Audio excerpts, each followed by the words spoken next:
Hello everyone, Ratna লাইফস্টাইলে তোমাদেরকে স্বাগত। আর আজকে দেখো দোকান থেকে এসেই রেডি হয়ে গেছি। মুখ চোখের ছিঁড়ি তো দেখছো, রোদ্রে পুরো পুরো পুরো কালো হয়ে গেছি। আর বরমশাই হাফ প্যান্ট পরে রেডি। আর এদিকে আমাদের ভোটের স্লিপ দিয়ে গেছে। আমাদের ভোট যেহেতু লাস্টে, তাই ভোটের স্লিপগুলো বাবাকে দিচ্ছিলাম, সোনাকে, আমাদের দুটো রেখে। তা চলো কোথায় যাই সেগুলো তোমাদের সাথে শেয়ার করব। এখন বেরিয়ে পড়ছি। বড়মশাই বলছে তাড়াতাড়ি করো, রাত হয়ে গেলে আবার বন্ধ হয়ে যাবে। আর এদিকে না গাছে আমার অনেক ফুল ফুটেছিল, সেগুলো তো জিজ্ঞাসা করছিলাম তোমাদের দাদাভাইকে কে তুলেছে। আর গাছগুলো কি ভালো লাগছে রাত্রেবেলা, মানে নিস্তব্ধ হয়ে রয়েছে। আমার তো গাছ খুব ভালো লাগে, লাগিয়েছি অনেকগুলো গাছ। একদিন তোমাদেরকে দেখাবো কী কী গাছ লাগিয়েছি। আর এদিকে এখন বাইক নিয়ে, কী বলো তো বন্ধুরা, সত্যি কথা বলতে আমি সেইভাবে এখন আর বেরোনো হয় না। তা বাইকে দু সাইডেই বসে যাই সবসময়, কিন্তু এতটা শরীর খারাপ বলে আমি বললাম এক সাইডেই বসে যাবো। আর রাস্তার পরিস্থিতি একদমই ভালো না, আমাদের এদিকে রাস্তা খুঁড়ে খাড়ে রেখে দিয়েছে। আর মেয়ে গেছে মামা বাড়ি, আমার মা এসে নিয়ে গেছে আজকে। তা ভাবলাম দুজনে তো সেইভাবে বেরোনো হয় না, প্রায় অনেক দিন হয়ে গেছে, তাই বেরিয়ে পড়লাম। আর এদিকে দেখো কোথায় এসেছি বলো তো, ফুচকা খেতে। অনেক দিন খাই না, আর ফুচকা দেখে না আমি না লোভ সামলাতে পারছি না। আর হাসছি তোমাদের দাদাভাইয়ের সাথে যে আমার লোভ লাল পড়ে যাচ্ছে। তা তো আমার মতন কেক কার কার তোমাদের হয় অবশ্যই জানিও।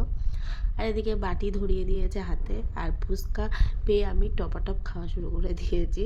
কিন্তু ফুচকাটা সবই ভালো হয়েছিল, কিন্তু লবণটা একটু বেশি হয়েছিল, তাই বলছিলাম যে একটু লবণ কমাও আর লেবু দাও।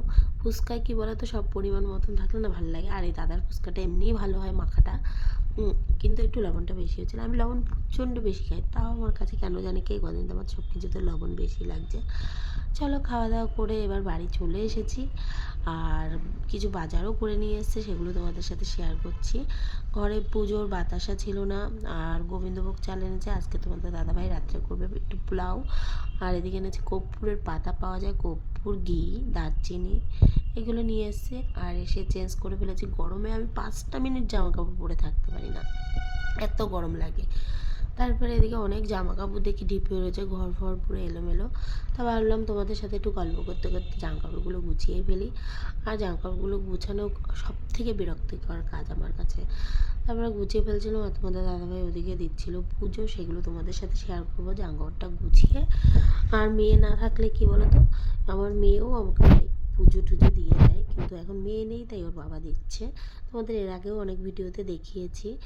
আর কী বলো তো, দোকানদারি করে এসে না সত্যি কথা বলতে, মানে দোকানে একটা লোকের সাথে বক বক বক করি, তারপর বাড়ি এসে আর ভালো লাগে না কিছু করতে, মনে যেন তখন শুয়ে। আর এখনও শরীরটা মানে ছেড়ে দেয়।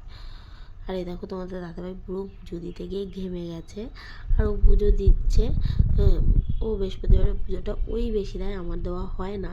আর এখন তো আমি দিতে পারবো না, তাই ওকে আবার বললাম তুমি পুজোটা দাও। আর এদিকে আমার বিছনা বিছনা পাতানো হয়ে গেছে রাত্রে, তা এখন খাওয়া দাওয়া করবো। টাটা বন্ধুরা, গুড নাইট। কেমন লাগলো অবশ্যই জানিও আমার ভিডিওটা, লাইক কমেন্ট করো।